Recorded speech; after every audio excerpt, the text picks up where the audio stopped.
All right, ladies and gentlemen, we are here at the 45th Annual Hornell Sports Night. We're with the one and only UFC Hall of Famer and, of course, WWE icon, former Intercontinental Champion, King of the Ring, and so on and so forth. So many accolades, Ken Shamrock.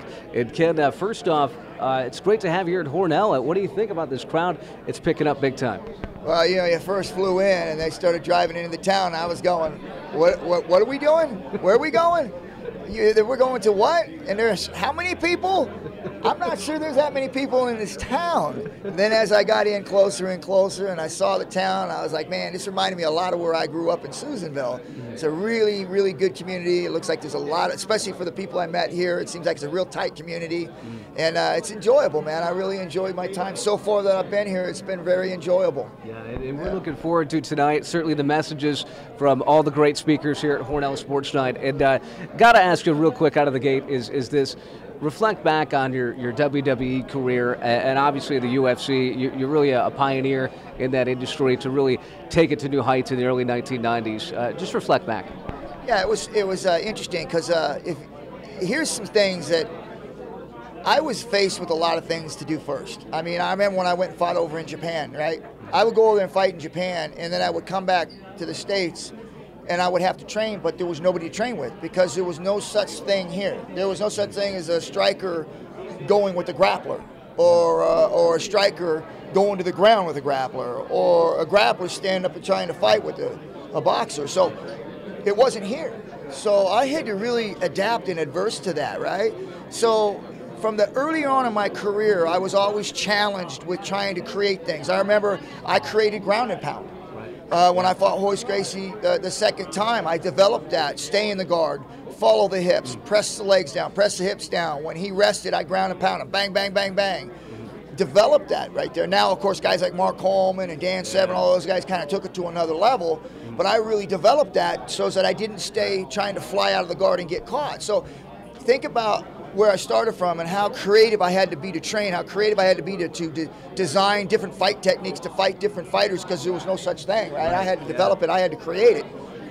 So getting into that situation now where I go from the MMA world, right? Now I'm going into pro wrestling, right? It's never been done before, at least from MMA. You were the first. Right. So here I am going, okay, what do I do? Bret Hart gave me the best advice. He said, be you. He said, just be you. And I was like, okay, so I literally, that's what I did. I became the world's most dangerous man. I came in there, I did all my submissions. Everything that somebody would do to me, I countered it with a submission. Right. And so it worked out really well. Thank God it worked out well. But then I had to go back into MMA again, right? Which is, now all of a sudden I'm going from the entertainment stuff. I already went for the real, into the entertainment, and back into the real again, right? So it was definitely a journey, but very enjoyable. I created a lot of things during that time. And it wasn't because I said, hey, I want to create things. It was because I was thrust into that situation. All the way from the start of my career to the end of my career, I was thrust into situations that I had to adapt and create. Yeah, it's certainly no doubt about it. You look back on that time, that music hit, the ankle lock submission. You know, He's gonna snap. Yeah, hey, that wasn't a creation either. I was literally in the zone. Your zone, my zone is what it used to be called. And you know, you talk about the ankle lock too. Kurt Angle certainly, you know, adapted that as well in his career. Ankle lock versus ankle lock. I mean, you versus Angle. I mean, what do you think? Hey, I've tried to kind of toss that little seed out there for a while. It's like Kurt's always been the guy that was out there trying to create the opportunity when he was wrestling. And for whatever reason, it didn't happen. I don't know. But, man, what a match that would be. You know, the guy that brought it in and a guy who actually brought it in and said he made it better. So we could jump in here and go, okay, let's find out who the real submission artist is. There's so many opportunities there, seriously. I mean, Shamrock versus Angle, Brock Lesnar. I mean, so many opportunities there. And you also talked about, you made headlines recently talking about, you know, let's make this happen. I'd come back for these types of matches. Obviously, Angle, Lesnar potentially, and also The Rock. Yeah, The Rock, I really enjoyed my time that we had with our little Angle. I remembered, you know, doing house shows. I remember doing pay-per-views with them. And it seemed like we were really getting things going. and you even took a chair shot to the face, which has never been done, except for after I did it once, then Foley had to do it 3 times. The thing is, I remember you called on it too. I remember that. Yeah, you called for it. It's like, come on, give me your best shot. And you took it, and you took it well. I always thought, like, you know, The Rock and on our direction. I thought it was a really good time for wrestling. It was the Attitude Era. The guys were actually in there really having pride in their aggressiveness in the ring. And then when Rock moved up to take the title, I thought for sure that I was going to move up and that we were going to have that match for the title. It never came about for whatever reason. But man, it would be great to be able to finish that because it just was left like kind of open, like it was never finished. Right. So it would be great to be able to go and have that opportunity to close that door. Yeah, no doubt about it. And also, Ken, I'm happy to report as well. This interview will also be part of WrestlingInc.com.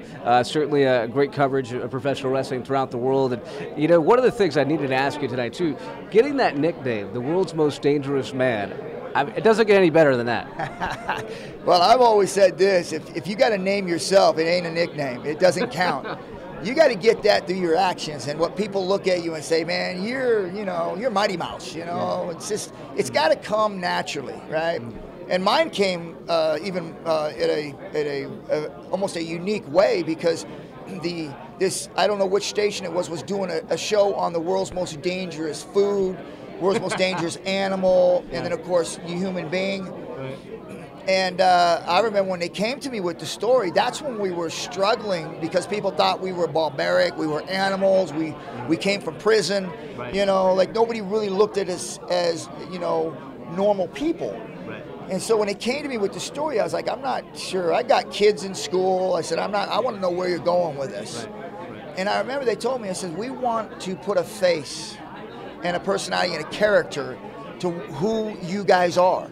Because all people are doing is hearing things, and then they see you in the ring fighting, and that what they see in the ring is pretty brutal. Right. And so we want them to be able to see you as a character, a person in the world that they live in. Right. You know, and you have kids, you know, you get up every day and put your left leg in your pants and your right leg in your pants, and you button them and you put your shirt on and you shave, you know.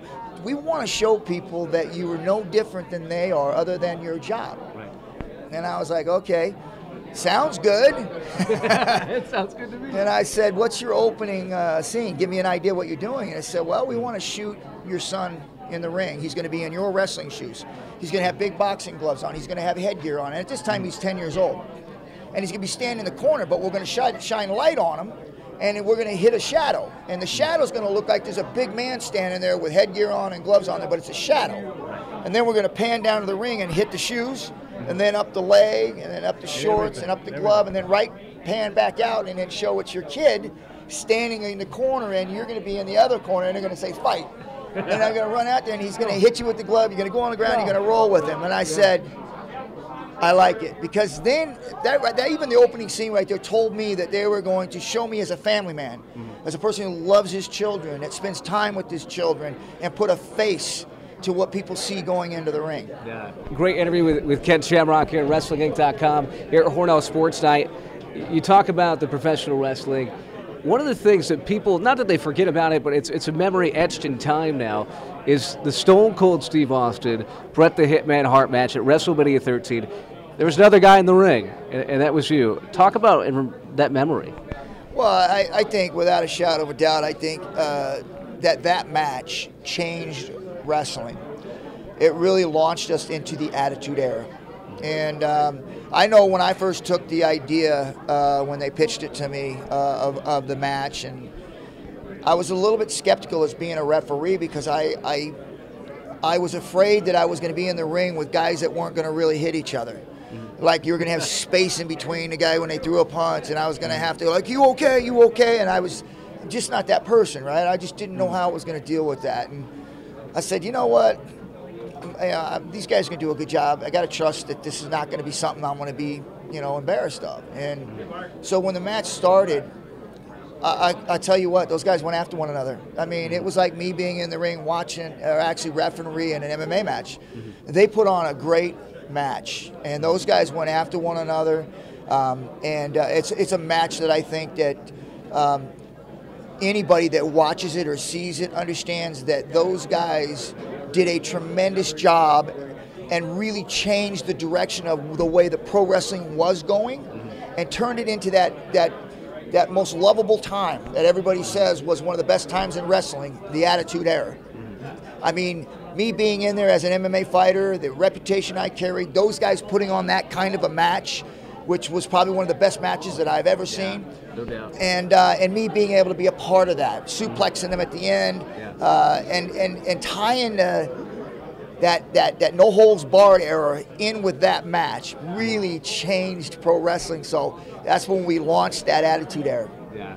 Really a memory etched in so many memories and etched in time now. You know, with the Hitman and Stone Cold around the start that he did, just an amazing transformation in Chicago. You know, back then at WrestleMania 13. But Ken, you go on, you have this amazing career in the WWE, the King of the Ring, which is no longer around. I'd like to see that come back. Yeah, I'm not sure why they took that out, because I thought that was something that really. It gave people an opportunity to really understand the talent of a wrestler that was coming in during that time. You won King of the Ring. You were making strides onto the Intercontinental or the tag team, and then of course onto maybe a couple title shots. So there was a transition that you went through in pro wrestling, and it just didn't make sense. That King of the Ring was special, man. You got to see everybody in the ring all at one time, and be able to see one person stand above all the rest in that one moment, and then see what he does after that, being able to go after the Intercontinental, the tag team, the championship, world championship belt. It just really gave people an opportunity to really be focused on what they were watching, what they were seeing, and the direction that one wrestler may be going or two wrestlers may be going. So I really miss that. I think that it'd be nice if they brought it back, because I really do. I believe it really gives the fans an opportunity to focus on a unique talent, the ones that the WWF or E say, this is the guy that we're watching right now. This is the guy that I think has the most potential to move on. And it's just like anything else. When you look at the drafting in the NFL, the #1 draft, right? You look at it and people are always watching him, right? I mean, this is the guy that people look at and say, this is the chosen one. And it may flop. Just like with wrestling, it may flop. But the interesting is you got one guy that everybody's watching. And to me, that's exciting. That's it, right? That's it. All right, last quick thing, though, for Ken Shamrock here at Hornell Sports Night. Ronda Rousey making headlines, obviously, making that transition from the UFC into the WWE. Your initial thoughts on that, and where she can go and what she can become? I thought she did a tremendous job. You know, here's a girl that came into a bad situation. I talked about this on my podcast, the World's Most Dangerous podcast, where when you lose a fight, when you've been so dominant for so long and you lose a fight, what do you do? Because you've done something for so well for so long, but all of a sudden somebody's figured it out. Can you make the changes you need to make to continue to be great?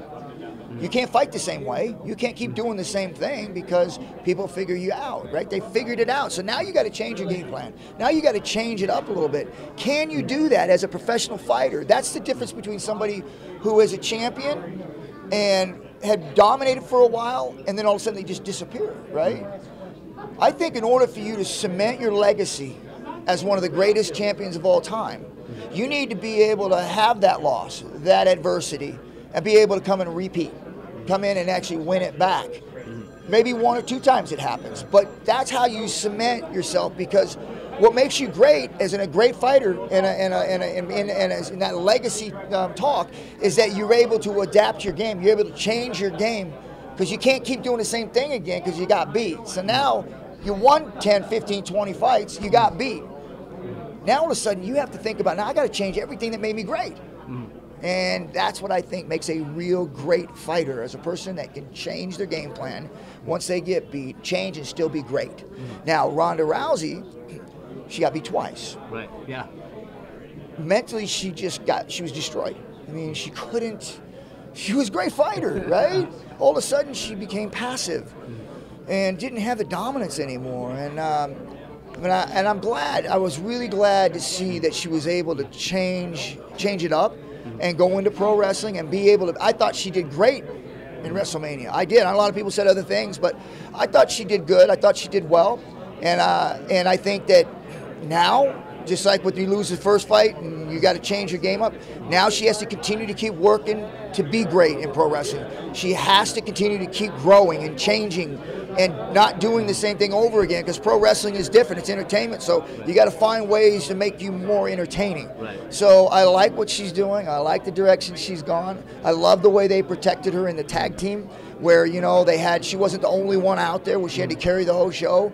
She was surrounded by great people who were very, very good at what they do. Yeah. So they were able to nurture her and help her grow in that match and be able to have a tremendous match, in my opinion.